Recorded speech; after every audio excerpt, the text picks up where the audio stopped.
Well done, Alex. I Oh try. my god, you're like a sexologist, honey. Call me Alex, just. Rogan Senpai, I guess. I don't know. Oh my Oh god. dear. It's entirely possible. It's entirely possible. Oh my.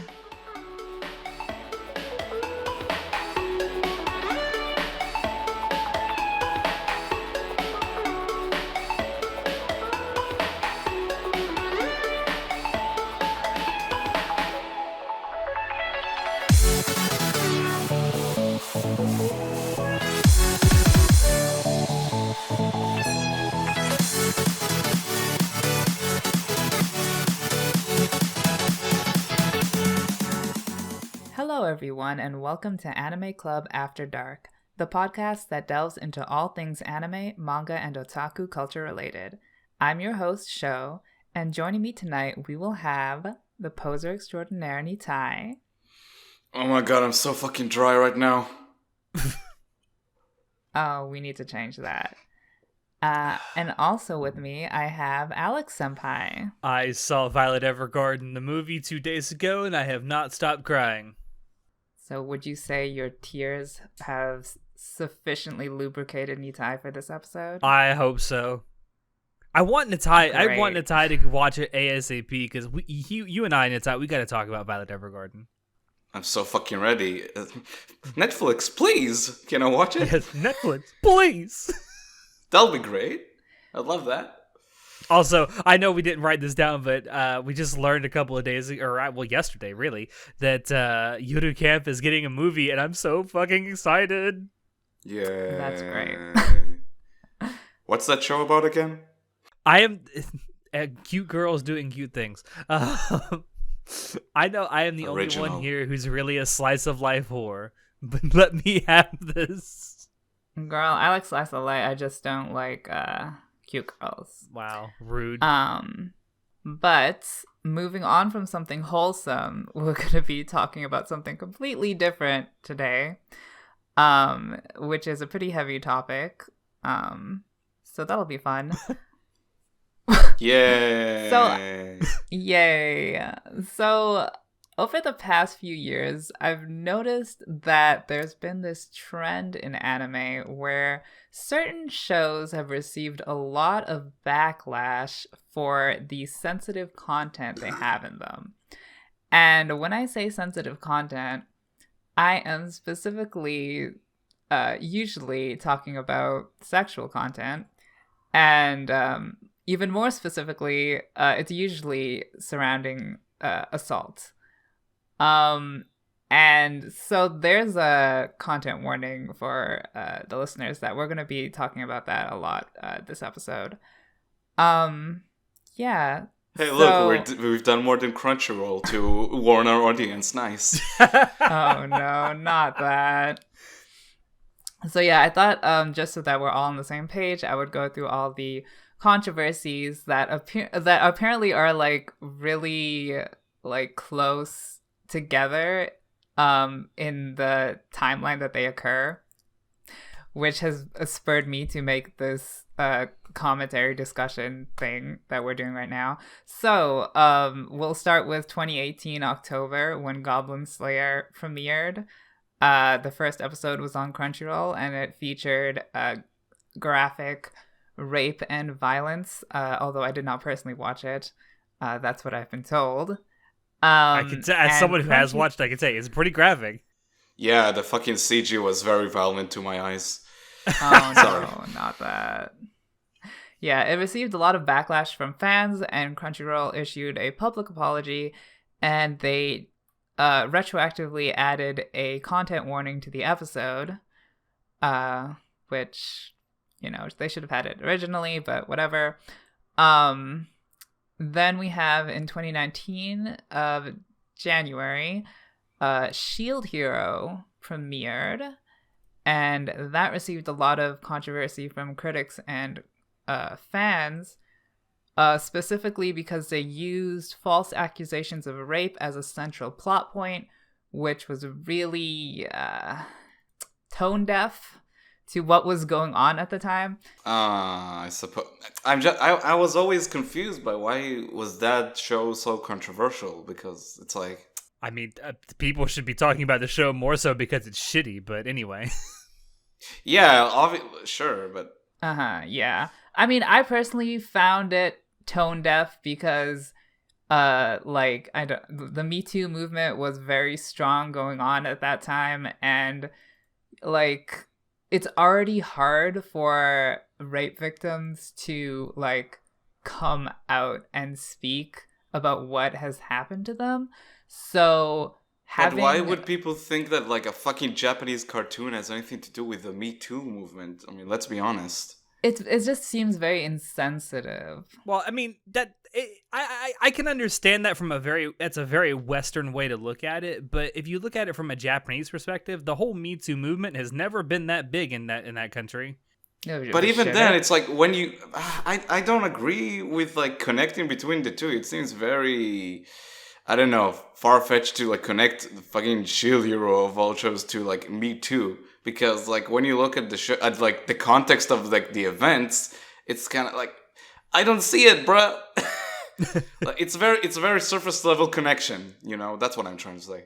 I get what you're saying, that like there may be no connection on the production side, but the reality of it is that it's an international production and a lot of the viewers were offended. And that feeling of offense is valid, and they just spoke that they didn't like it, and that's what the controversy was. Yeah, I'm not trying to disparage them. That I'm just confused by it. It's also worth mentioning that Rising the Shield Hero is based on a light novel that was written years, or well, it was the beginning of it at least, was written years before the Me Too movement was even a thing. So it's an anime adaptation of something that happened way before the thing that it's being compared to even started.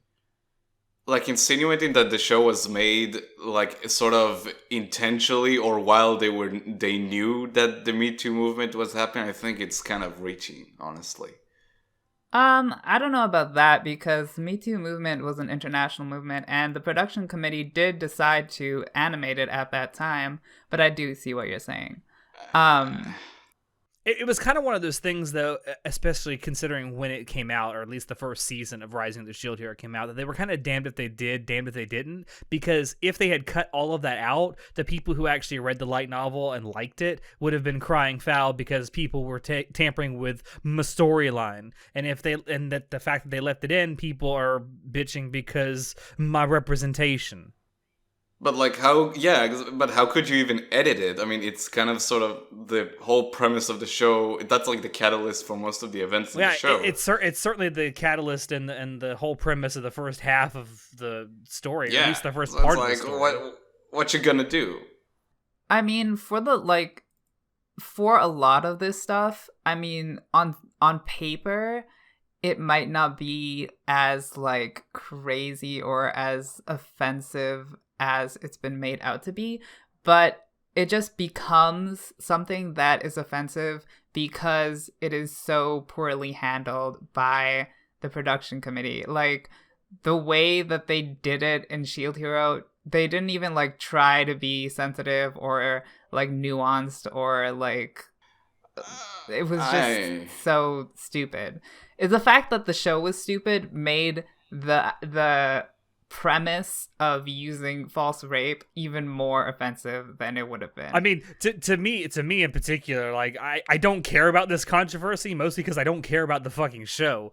But like I can definitely see where Natai is coming from. Like, it does seem like a bit of a stretch to equate this with the Me Too movement. And also, I do think it's a little disingenuous of people who were like offended by this, because like they're offended because it's an portrayal of a false rape allegation in the middle of Me Too. That kind of defeats the purpose, because there are actual false rape allegations out there. Like, yeah, it does happen. It may not happen like all the time, but it happens. If it's happened at least once, it has happened.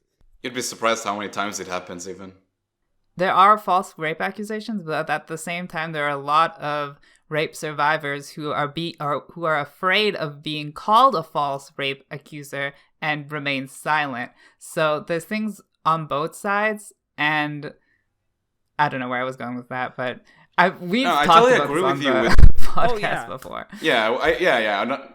But I totally agree with you on that. I just feel like, and like, it's an important discussion that needs to be had for sure. But I just feel like trying to like, I was generally surprised, like, because I watched the show like quite a long time after the whole controversy happened, and while watching it, like, I watched the first few episodes. I'm like, really?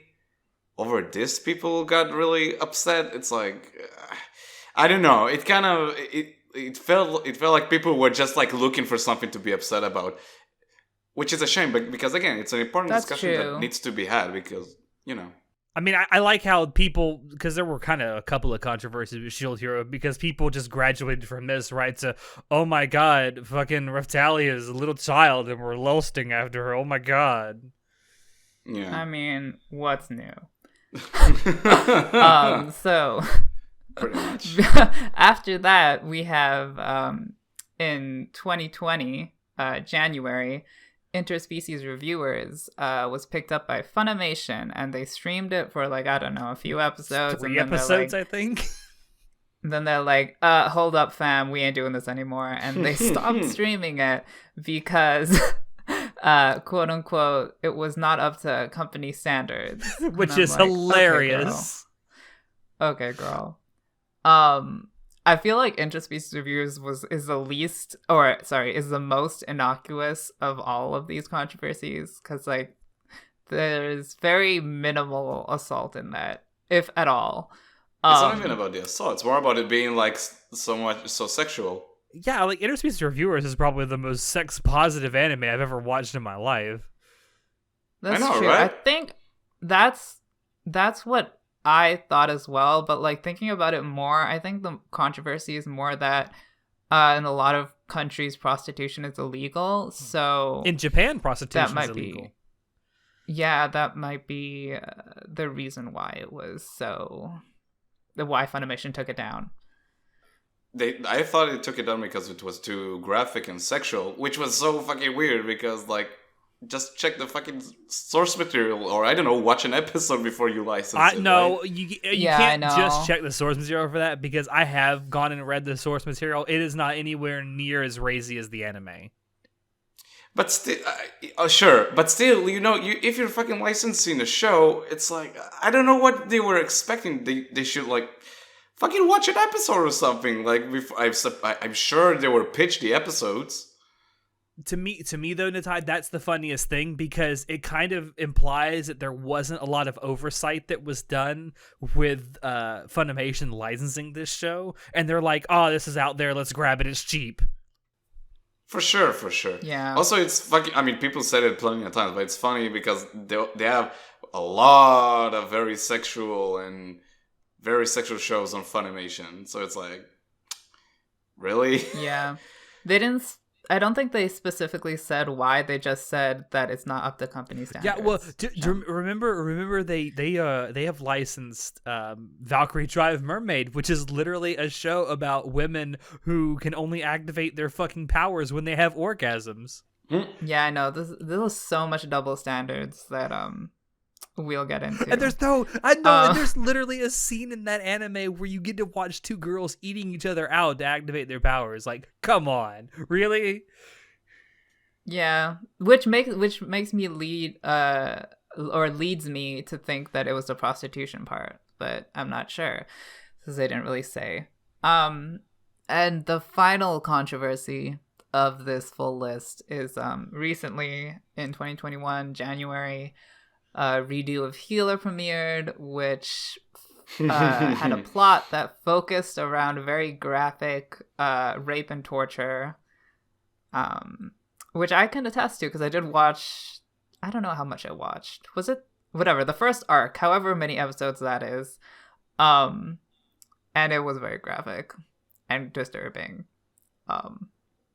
So yeah.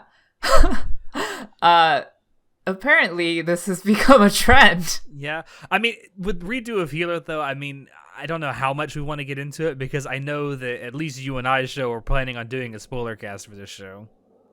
I'll join as well. Oh, boy. Oh, my. Good luck. It'll be a party. I watched the first 2 episodes very recently. It's so fucking dumb. It's something. It's pretty brutal, though. I Let's be definitely have a honest. lot to Like say some of about the it. torture is kind of brutal. It's like the edgiest shit Yeah. I've seen in a long time. It's so stupid. It is edgy. Eh. Yeah. Yeah, I mean, I can say this. My problem with it was more that, like, it justifies rape and torture, which I feel Yeah. like a lot of people believe that, like, oh, if he raped her, or if they raped him, then he can rape them. And I'm like, no. No, it doesn't work that No, way, there's boy. no justification. What is happening here? It's really, really, while watching the first 2 episodes, it was really, really strange to me how fucking unironic the show is about itself. There's like no one bit of like cynicism in it. It's like they're playing it straight, you know? And it's kind of disgusting. I feel like it's very shameless in how it's like self-insert gratification kind of thing, because like the main character is like so OP, and it's like it's just the way the narrative is formed. It just sounds like something that you like revenge. It's basically revenge porn. It's literal Where- revenge. It's porn. literally revenge Yeah. porn, yeah. Do we want to delve into like the details of it? Like what actually happens that was so controversial? Well, I know, but Yeah, I'm not I sure don't if we think want that's to necessary. save that. I don't think it's necessary to go into details. Yeah, I Okay. don't. Maybe we should save Um, that for when we actually do the spoiler cast for this. Okay, that's fair. It was. Yeah. It's really strange. Like I'm actually concerned if people are unironically like defending this show. It's so sinister and disgusting in how serious it is about like justifying like the main character's action. You know, it's like. Yeah, I feel like I'm in a weird position here too, because like there's a lot of people online, particularly that just really shit on this show, and I feel like I'm in a really weird position that I have to defend it, because like I think I'm gonna put it out there right now that I think the stuff that's going on, like the main character is an absolutely disgusting individual in this show. I cannot condone or endorse anything that he does, but I'm fucking captivated by it because he's so fucking evil. No, there's being captivated but you still know that it's really stupid and Oh dumb yeah, like I'm and not saying really- this is like deeper or like meaningful fucking storytelling, but I'm still captivated by it. Yeah, that's okay. That's like, you know, it's fun watching a fucking burning train just going off a cliff, you know? It's like it's dark, but you know, it's or like, a oh. burning burning fire poker going into someone's ass. No. Oh, I mean, no. after watching the first arc, I like was completely uninterested in anything further. I was like, what more do I don't want to watch more. I don't know. Once we do the spoiler cast, I have a lot of complaints that we can go through. Like I'm with Alex, like it is entertaining to watch this just like as a I don't know if calling it a hate watch is the right word, but it's just so bad. It's like an actual bad show. Like, so there is some entertainment value in that. definitely. It looks like shit, Yeah. bro. It's like watching a train wreck, like you said. Yeah. I don't. Yeah, it's very unique. I wanted to Very ask unique though. train wreck. I wanted to ask though before we Uh-huh. move on from this, because I don't know if we're going to bring this up during the spoiler cast, but it was recently revealed that at least in Japan, a big majority of the people who are watching Redo of Healer in Japan are women. What? I don't know what to think of that. I Get don't out know of here. either. No, I'm 100% serious. The creator of Redo of Healer actually tweeted that out a couple of weeks ago, or well, last week, really at this point. But that according to like Nielsen data and whatever else they use to get viewership numbers, like a majority of people watching Redo of Healer in Japan are women. My mind exploded. So I don't know what that says about like. Well, I don't want to generalize and shit, but I think that it kind of proves that women can be just as horny as men. but this isn't really like this is not supposed to get you off, girl. You say that, but I don't know rape about fantasies that. are a thing. In the words of Joseph Joestar, I will never forgive the Japanese. Oh no. So yeah, so all of the controversies we've talked about are different but similar as well. Hmm. And they all received a lot of backlash. So, I mean, it's hard to generalize for all of them, but like, do you see a trend, or is it just me? I definitely see a trend in the sense that I think that more and more anime productions are willing to like take risks and like push the boundaries of what's considered acceptable to show. Because you look at something like Redo of Healer or Interspecies Reviewers 10, 15 years ago, there's not a single production company that would have taken this on at all. Because like, where were you going to show it? I don't know, because I feel like I don't know about that. older anime, a lot less was censored. That's very true. Well, Exactly. especially when it came to nudity, like when like hardcore sexual content, I think still probably would have been a no go. But like, yeah, back in the day, people were a little bit more lax about nudity. You're right. Yeah, like back in the 80s and 90s, there were a lot of like OVAs and movies that were brutal with their violence and like sexual like sort of scenes.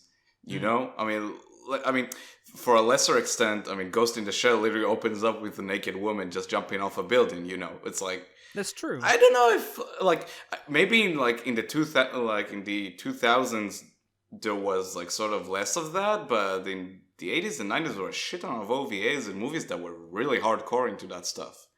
Yeah, I mean, again, you're just talking about nudity though, which it was slightly different than having graphic sexual content. Yeah, but also I mean in all of these examples, aside from Shield Hero, there is like major nudity, you know. Yeah, I'd say like especially in Goblin Slayer's case, like that kind of for a lot of people that came out of nowhere because people were kind of going into Goblin Slayer expecting, oh, this is gonna be like a fun fantasy story that isn't gonna have, it's gonna be something that's gonna be fun, and then it immediately starts with, oh my god, here's a bunch of violence and rape. Yeah. So I think a lot of people in that instance were like shocked. The backlash was just how shocked people were about what they just saw, with no warning whatsoever. And I think a lot of that goes with how that like Goblin Slayer in particular was marketed. Like it wasn't marketed as like this brutal, violent thing. It wasn't? Weren't the trailers like wasn't. very Yeah, dark in I thought it tone? was very violent, like in the advertisement and the like poster and everything. You would think just by the name itself, And the name, Goblin Slayer, Slayer. you'd think Yeah. that. But I mean, yeah, there was violence in its marketing, but I mean, the violent sexual content wasn't really there. Which I guess brings me to the point of like the whole backlash can be attributed to some part to the demographics that the show was going for, and whether there was like a differential between like what they were going for and who actually watched it.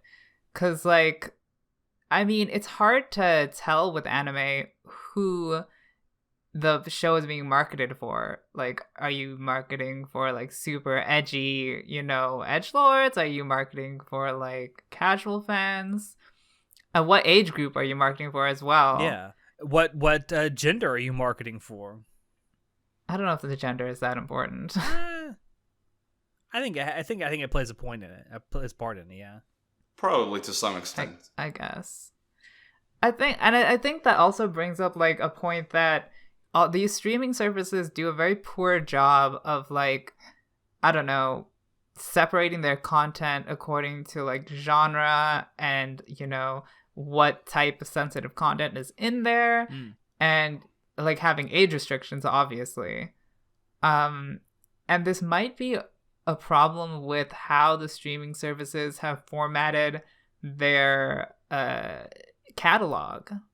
Oh, for sure. I like, at least for Crunchyroll, I think they're doing shit job of cataloging. Seriously, their catalog is so vast that there's like no order in it. Let's be frank. I mean, I think that like a service like Funimation or Crunchyroll could definitely benefit from like content tags on their shows and the stuff that they license. If for no other reason than, number one, it would make the catalog itself way easier to search through. but also it would help people make more informed judgments about what they're watching. Yeah, and like when you're searching for it, maybe you put filters on what you like. I would like to select fantasy, PG-13. Like put those filters in. Yeah. Oh, and you can also set it up like in your account where like there are certain tags that are blocked. So, like if you're browsing, right, and you don't know what you want to watch, and you're saying, "Hey, algorithm, show me something to watch." Exclude things with these specific tags. Yeah, totally. Does Crunchyroll, Funimation, or Netflix even? I think Netflix does have it, but does Crunchyroll and Funimation have like sort of a? I don't know if calling it a content warning, but just like this show features explicit violence and like, does it have any disclaimer like that? Yeah, on some shows, especially on Crunchyroll, there'll be a little like disclaimer title card that comes up before the show starts, like this show contains depictions of X, Y, and Z. Yeah, but that only happened ever since like Goblin Slayer aired. Yeah, I mean, before Goblin Slayer, they never did this. Yeah, they very rarely do that. And honestly, I think that should be like very like TV shows do that before every show. They're like, this episode contains blah blah blah blah blah blah blah. Like they should have that on anime as well, which I think is mostly the problem is that Crunchyroll is trying to cut costs as much as they can, and they don't give a fuck about providing a better service, and they're not going to put content warnings on their episodes, but they really should be. And even if you don't want to put like a title card in the episode, put it in your description of the show, like right at the top. Yeah, don't put it in the episode even. I don't know, sometimes it feels like they just put it randomly. Like I watched like an episode of Attack on Titan and it just popped there out of nowhere. I was like, really? Wait, at the beginning or in the middle of the episode, or what? At the beginning of the episode, like it said, this like the content has like very explicit violence. So I was like, I like the idea of someone watching Attack on Titan and then coming across that and like, well, I'm not watching this now. No, it's so fucking stupid because they put it in like one of the episodes of the final season. I'm like, bruh, if someone made it this far in the show, I don't think it's yeah. Like if you made it anymore. to the 4th season of Attack on Titan and you didn't realize that there was violence in it, what have you been watching? Because it's not like they went back and put that disclaimer in the first season. It's so fucking stupid.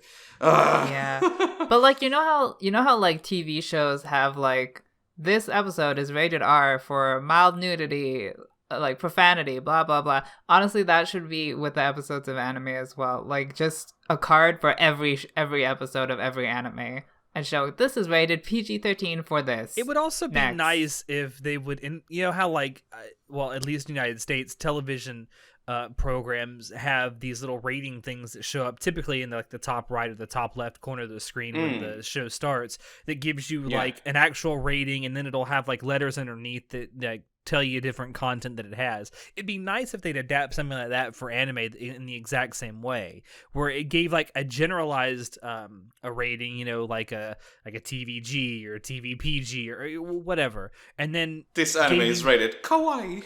Yes, rated K for kawaii. I think the anime is rated, but it's not like they don't incorporate that into the streaming services. True, and it's not standardized either. On Mal, I think there's like ratings, right? Yeah, yes. There are ratings on Mal. Yes, you're right. Yeah, there are. Like a good example. I don't know why I just chose this, but for example, the 2nd season of Beastars is rated R17 for violence and profanity. Yeah, why don't you just put that on a card before the episode? Excuse me, it's R17 plus for violence and profanity. Or in the like show description or whatever. It's so easy. It's so easy. I don't know. And I mean, in terms of the whole tagging thing, there's a service called AnyChart, which is something that we typically use during our season preview episodes that we do, which has tags for just about every single show that airs during each particular season. Like I'm looking right now at it. Some again, I don't know why I chose this. This was the first thing that popped up, but for this season's "Don't Toy with Me, Miss Nagatoro," it's got the tags of bullying. I don't know why that's a tag. Not that. Shonen, tsundere, That's slapstick, gyaru, school, and tomboy. How could you not implement this? Like it's already there for you to implement. I mean, they could polish that up, but I mean, they just cut corners all the time. Crunchyroll, Funimation, all of them. I think they put that in like the official DVD Blu-ray releases, but I'm actually not sure. I think they do. They should, but they definitely don't do it with the streaming episodes, which is dumb, but okay. My Black and Blu-ray has like an age, or I think it was 16 or whatever. So so Blu-rays do have that, which makes sense. I think that's just like standards for like home video releases, right? To, like you have to rate it. But Show brought up a good point earlier in that like is some of this backlash because people who the show isn't designed for are watching it and they're getting something they didn't really expect. Like, I think some of that is really on the people that are watching it, because like the artist can't be held responsible for someone being irresponsible and not realizing what they're fucking watching. Unless the artist is gearing their art towards that specific demographic, like who is this demographic for? And it's not really clear on Crunchyroll, because like literally two shows like literally look the same, and one is fucking rape and violence every episode, and the other is like, let's have a tea party. It's like they literally look the same. Good example of two different shows that look somewhat similar but have vastly different like outcomes, like the different content. In the manga shoujo genre, you got Sailor Moon. It's nice and pretty. You got these really cute girls, and they they kick ass, and then no one ever gets hurt, no one ever dies, and it's a happy ending at the end. And then you go watch Madoka Magica, and it's literally none of that. That example is super I don't know if to call it an outlier, but Madoka Magica, the whole point behind its marketing before it came out was that it was supposed to be, oh, look at this very adorable show, it's so cute. And then, like, that was the whole point behind the marketing. They were trying to trick people into thinking it's just a normal show, and then Gen Urobuchi came in and just butchered people. But that's fair. But, like, I don't know, I think it's fair to say that the responsibility is on both, like, the streaming services and the audience to some extent. Like, as we said, like, the streaming services are doing a very poor job at, like, I don't know if marketing, but, like, being very clear about what type of shows they have on their platforms, right? Yeah. So it's on them. I mean, people are paying them for a fucking service. They need to make their service better. I think it's pretty easy. But I think it's also, like, on the audience, it's a part of the audience responsibility as well to, like, you know, fucking do a bit of homework before watching a random show. I think it's not too much to ask. Let's be honest. I don't think it's really up to the audience, because like literally the standards for TV in like Canada and America are that you have to put a warning for content. Like, that's the law before an episode is aired. I agree with you on that, and again, that's what I'm saying. It's the responsibility wasn't. It's like the same law that like you have to censor swear words on like radio and public television and blah blah blah blah blah. Like, it's not up to. I agree with you. It's yeah. I agree with you. It's like, again, like the streaming services, it's on them, but like to a lesser extent, like, and let's be honest, we live in a world where it's all streaming. It's all streaming services. You're in no rush to watch an episode the moment it comes out. You see something, you can take like 2 minutes of your time to check what the show is and if it's for you or not for you. Again, the streaming services need to provide you as much information as possible. But it's also on you to not just click through episodes. Can you repeat that one thing you just said? What do you mean? What? About, since it's a streaming service, you're under no obligation to watch it when it comes out. Streaming services give you as much information as possible? No, when it's a streaming service and that you don't have any obligation to watch it when it comes out. Say it again. Yeah, you don't need to watch it the moment it comes out. It's fucking a streaming service. All right, tell Attack on Titan fans that. I said. Please. Oh no, not this. Yeah, and I just want to bring up this point. I don't know how important it is, but like a good chunk of anime fans are like early teens, late teens. And I feel that, like, that demographic is very highly associated with anime by the public at large, which may be a contributing factor to why these shows were so controversial, just because children viewers may be encountering these shows and like watching this content that they did not want to, which is kind of a shame. I think this is still kind of a holdover of the old way of looking at anime. Like, it's animated, therefore it's for young people. Like, not really, because there's a lot of anime, especially today, that are geared specifically towards adult audiences. Definitely, but I think that it's still like, maybe the old view was that like 95% of animation is for children, but I think like the current view is like maybe around 50% adult, 50% younger people, which is not too far off from the actual demographics. And even if those are the percentages, that's still a lot of children that are not like being properly informed of the content that they are viewing. Yeah. I mean, and of course, you can't really expect people who are underage to have that kind of agency. I mean, they have guardians and parents for a reason. So in that instance, it's kind of more up to the people who are responsible for those underage people to keep up with what they're watching and to determine whether they should be watching it or not.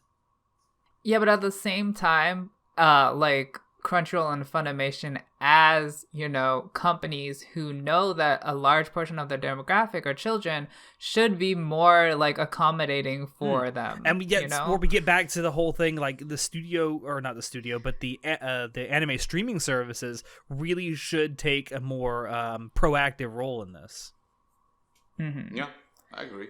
So we've talked a lot about like who is this content actually for, but there's another part of this conversation, which is the actual, offensive content or sensitive content that is in these shows that trigger this controversy.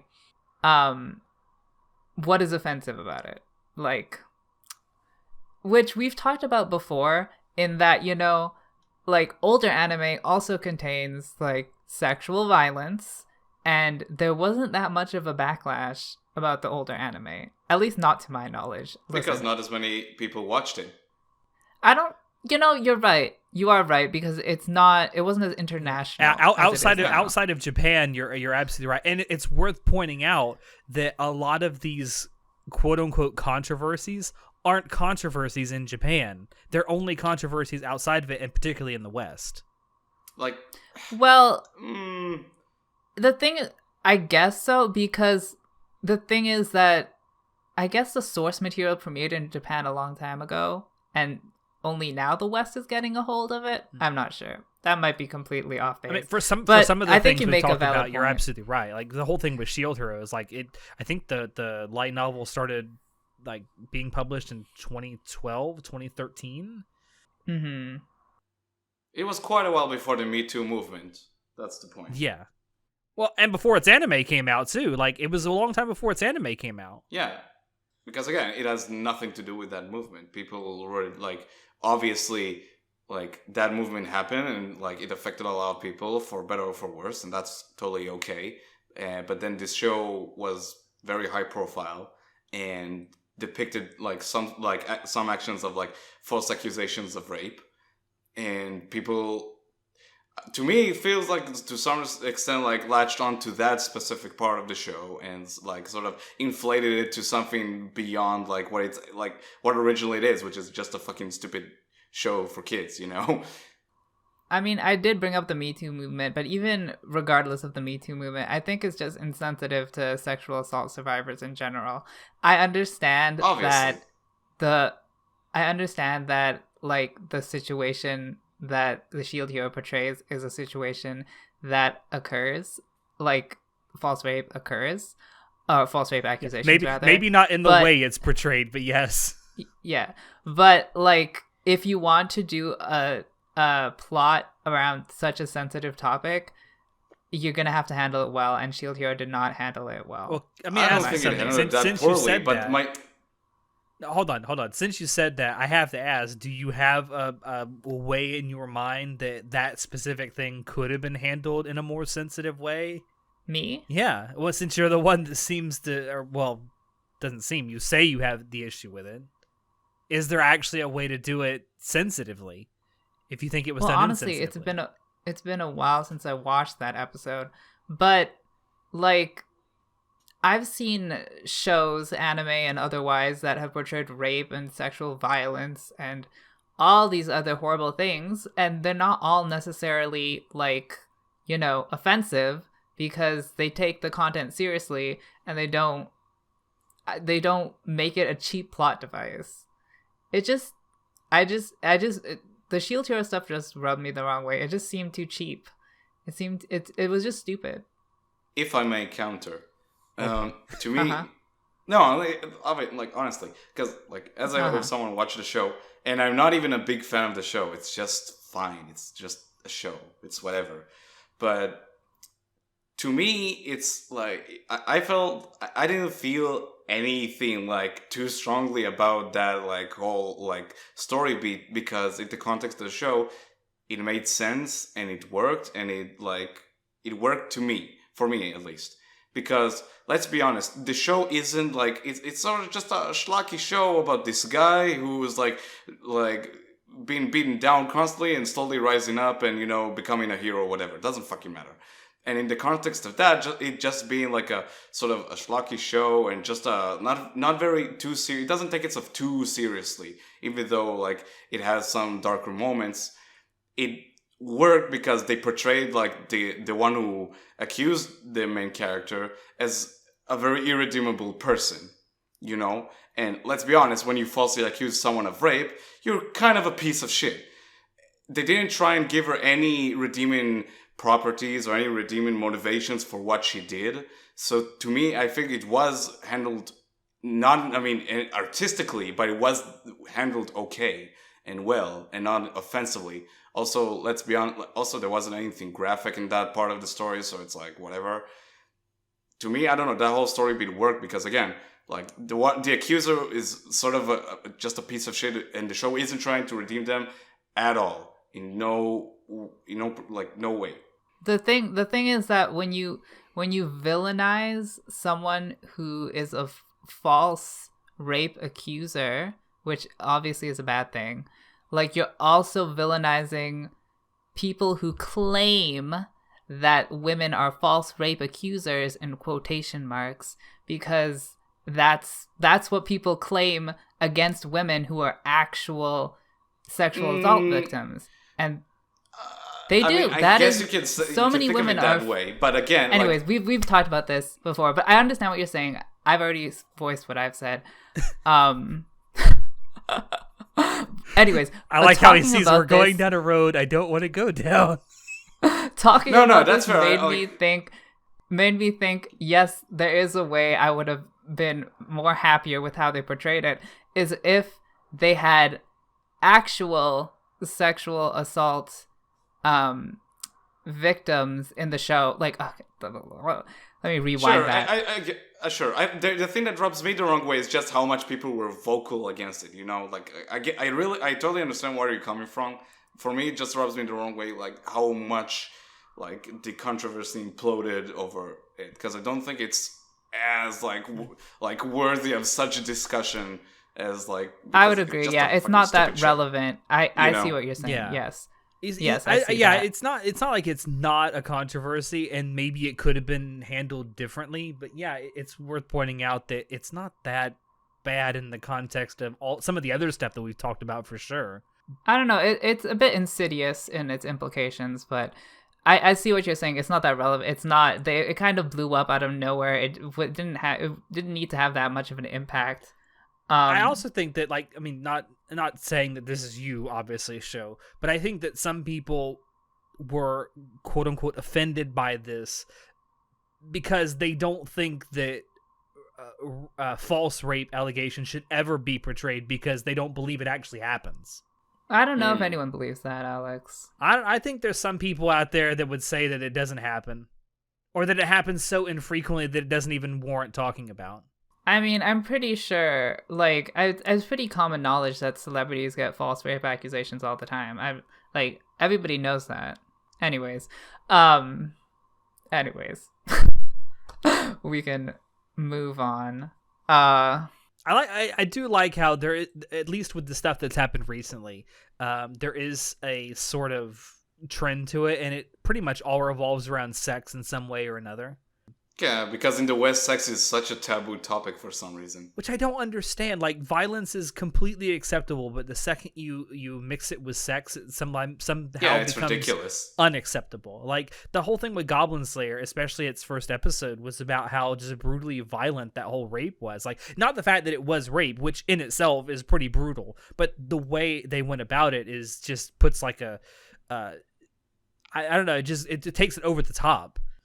Oh yeah, for sure. But I think if it had just been the violence in that scene, especially in that first people opening wouldn't scene, bat an eye. No, people would not have batted an eye. There had never been any kind of content warnings put on that show. Never. It never would have happened. But the second they introduce anything sexual to it, immediately everyone goes, "Oh my gosh," and they clutch their pearls. I think it's because just in general, violence is a very easily prosecutable crime, but a lot of rape goes unprosecuted because it's hard to prove. So it may be maybe that's why it may be a more sensitive topic for, I guess, viewers in general, not just the West, but I guess it is more Western viewers, is because it is like a current problem that like our society is facing. So that might be why. But I get what you're saying. It's kind of weird to me though. Like, we talked about how there was similar content before in anime, but it's more controversial now. But also, like, there's similar content in just Western media in general, and I feel like it doesn't get as much scrutiny as it does when it appears in anime, and maybe that's because of the demographic of anime. Maybe. Yeah, because people are still thinking, yeah, it's for kids. No, I think a lot of live action stuff just gets a pass anyway because, people are more used to it. Because, like, you look at... That's true. There's these shows that are on the streaming services like Netflix or Amazon or whatever, and they'll have pretty graphic sexual content. They'll talk about rape or show rape or, other kinds of sexual violence, and like this, there's not a huge controversy over it, or if there is, I mean, it's usually because it's tangential to something else in the show. Like, I don't know, maybe a character that is like raped is portrayed as being underage. But whatever, it doesn't get as much scrutiny because people are more used to it. They're not used to seeing. That might be true. And it's. No, it's also worth pointing out that there's still a lot of people that equate animation with for children. Yeah, exactly. That is people true. are still like thinking that way. Yeah. That's totally correct. I also want to bring up the idea that, like, not only compared to like Western media or old anime, but like even current anime. Like, okay, Goblin Slayer was considered, and Interspecies Reviewers was considered controversial. But like you said, Valkyrie Drive Mermaid, like all these other ecchi shows that are just like literally these women, like for a lot of shows in general, I forget the name of that show, where like he fucks his sister or something. Aramanga Sensei? That? Yes, Aramanga Sensei, or so, like all like incest, sexual assault, like all of this is like very common for ecchi shows in general, and like it's ecchi shows in general are very misogynistic, but specifically there's these uproars over these specific shows and not ecchi, which has been like a thing for like ever. Or incest, which is kind of a crime in a lot of places. Yeah. So I don't.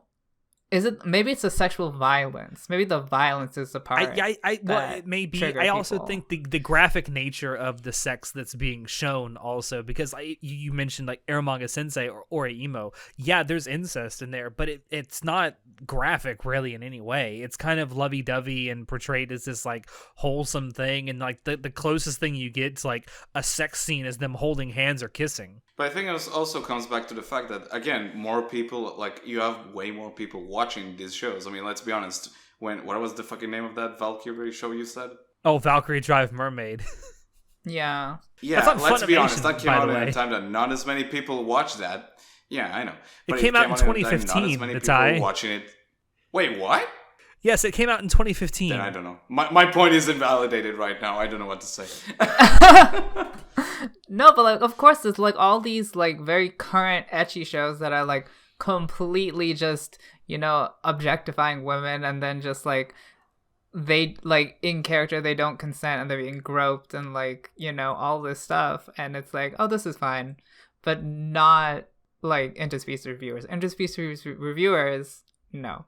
Well, like you said, interspecies reviewers revolves almost entirely around prostitution, and I think you're right. I think a lot of the controversy probably came from that because prostitution, the consensual transaction of sex, is more controversial than unconsensual groping. Unconsensual. That is the society we live in. You almost said unconsensual. That's going to be the new word of the day. Sorry, what'd you say, Nitai? Do you think... I was going to ask, do you think, though, that, like, fucking regular Karen from the street who watches casual anime or whatever for some reason actually cared about it being about prostitution? I think people were cared about it because it was so upfront with its sexuality, you know? But there's so many ecchi shows that are upfront about it. I think that Funimation that licensed it... I think that Funimation that licensed it was worried about it because it portrays something that, at least in the United States, where a majority of their viewership comes from, that's illegal. That's what I think Funimation cares about. Yeah, sure, but like we're talking about the controversy and how fucking much of an uproar it got online. You know, I don't think most of them actually cared about the prostitution. It was more like, oh my god, how disgusting! How this like fucking porn they're doing in 2D. What the fuck is that? I think that, to a lot of people, I think that was the extent of it. It's funny though, because if these people who complained about it actually sat down and watched a show, they'd see that, I mean, yeah, it's about prostitution, but number one, it's very sex positive, and it actually kind of shows like a pretty positive view of sexuality too. And I mean, it's subjective. I would definitely consider it sex positive, but a lot of other countries and even people in America would think that it's demeaning. I guess. Just because they think prostitution is demeaning. I mean, that's a personal view. I don't see it that way personally. Yeah. I mean, I see it as consensual business transaction. That's how I see it. Yeah. So, do you think that we as a society have become more aware of sexual misconduct? And that is more of a contributing factor to this controversy? Or do you think that the content of the specific anime is getting more offensive over time? Or do you think both? Can I just say yes? Yes to all of it. I definitely think that both may be applicable. Yeah. Although I'm not entirely sure because I don't really watch a lot of older anime. Oh, there were certainly... You'd be surprised about like how fucking weird shit happens in these old OVAs. That's all I'm gonna say. It's also worth mentioning that even in super old anime, there were controversies too when they came out. Like a good example would probably be Urusei Yatsura, which was like one of the original ecchi shows from the 1980s. That garnered a lot of controversy because the main character shows a lot of skin throughout the entire run of the show. God, woman, put on some clothes. Like, she's almost entirely in a bikini through the entire run of the show. That's true. Fuck yeah. Just like speaking from my personal experience with anime, I feel like maybe like the 2000s up until like the last few years, there hasn't been this much controversy over, sexual content. I do think in the West, yes, there is like this more awareness of like sexual misconduct, especially like in the workplace. I mean, you see a lot of it in Hollywood, a bunch of people coming out and, accusing, and like it's been proven that a lot of people in Hollywood are fucking scummy ass people. Shock, I know. And I think that there's also a more or there's becoming a more positive, I don't know what the word is. I was going to say attitude, but a positive reception towards people who are victims of these things actually speaking out about them. Not saying obviously it's perfect, but it's getting better. We're getting there. Respect. I think that's also correlated, like at the same time, with a rise in, with anime at least, artists and studios being more willing to take a risk on more risque material, and people pushing the envelope as to what is acceptable. I think those two things are happening at the same time, and they are somewhat in conflict with each other. Yeah, I think I agree see. with I that. see. Yeah. Yeah, that's a very good analysis. Well done, Alex. I Oh try. my god, you're like a sexologist, honey.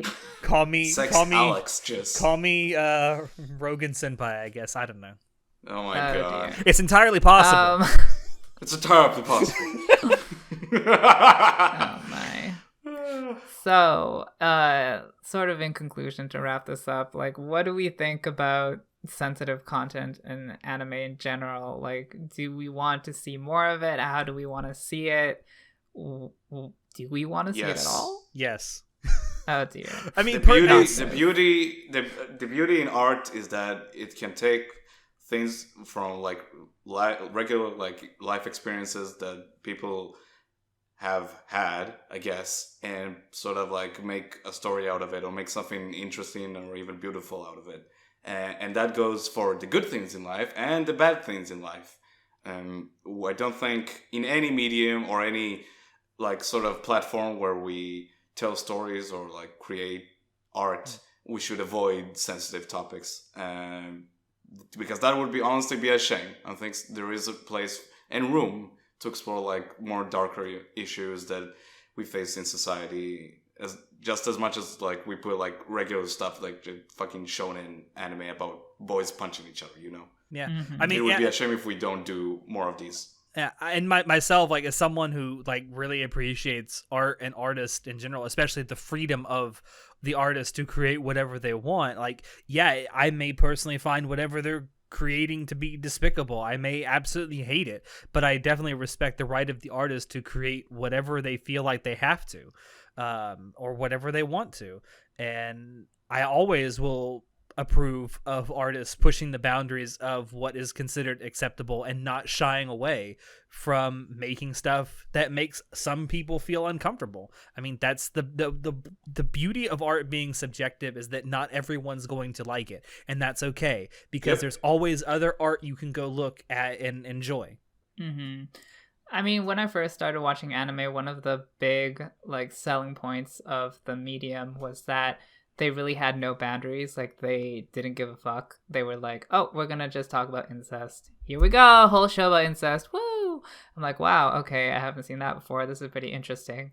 But at this point in like my life, I am not really interested in watching anime that are just like like throw out all conventions to the wind and have no sensitivity at all to anything.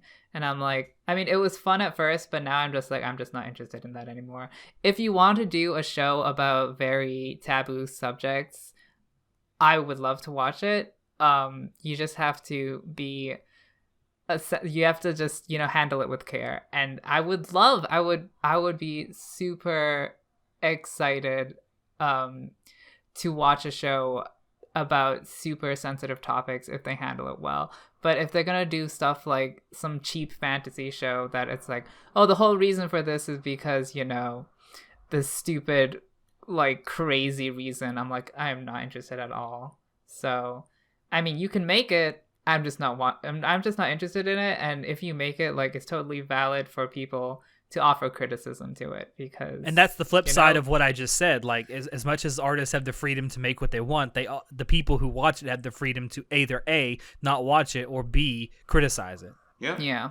Do we have any final thoughts on this? I mean, as despicable as Redo of Healer is, it's got some good waifus in it. I don't know. I'm so simultaneously hating or dreading, and I'm slightly interested in having to watch the full Redo of Healer for a spoiler cast, girl. The question is, are you going to watch the uncensored version? Of course. Yes. I tried to watch the censored version. I couldn't do it, girl. The amazing thing to me... What is the point of watching it censored? Like, literally the reason you watch the show is to see the bullshit.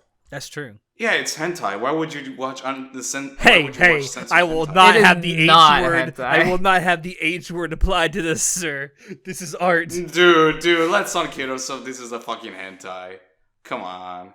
But hentai implies that it's for gratification, and I don't know. Some people are getting off of this bullshit. I don't know. Clearly, a great deal of women are getting off on it in Japan. Oh my god. Okay.